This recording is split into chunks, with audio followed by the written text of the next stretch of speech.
In the clinical work that I've done, I've seen a tremendous rise in the number of adolescents as well as individuals presenting with concerns related to online gambling, online gaming, pornography, specifically access through the computer. And there's this drive towards accessing more and more high stimulation information, more high stimulation material than we've ever seen previously. Video games, social media, or social networking sites, even now the cell phones that we carry around all provide instant access to very high stimulation activities. Accessing videos, accessing music, accessing games can all of a sudden be done through a couple touches of a button, and they're always on one's person, in the pocket, in a purse, waiting to be accessed.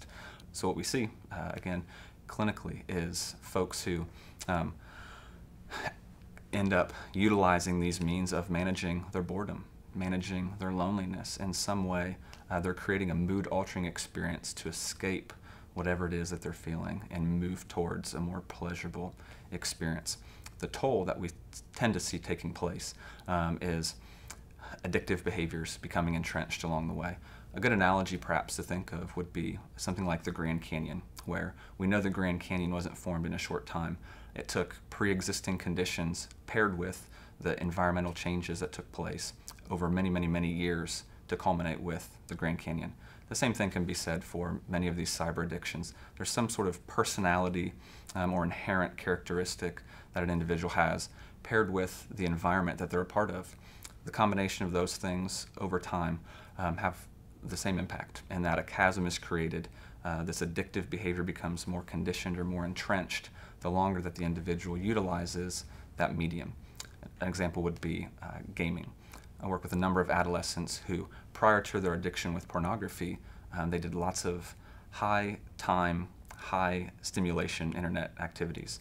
Typically, we're talking about games that involved real-time, either art of war games, real-time games that incorporated some degree of violence, where there's a lot of adrenaline being created. There's just a buy into, a draw into this alternative world, this alternative reality, if you will, where the individual is escaping. They're escaping their homework. They might be escaping, if it's an adult, it might be escaping work responsibility. They might be escaping uncomfortable emotion that's generated through being in relationship, or maybe not being in relationship with someone.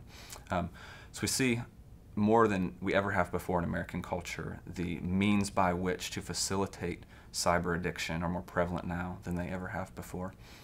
An example that came out recently from Facebook is that 150 million Americans now have access to their Facebook account through their telephones or other mobile devices.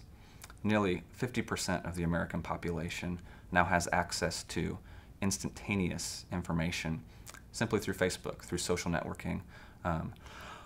The irony in all of this is that many of these technological advances have been centered around the idea of connection. And what we see, the folks who sit in my office as clients, both adolescents and adults, talk about the isolation that they feel, high amounts of technology in their lives, but low amounts of human connection.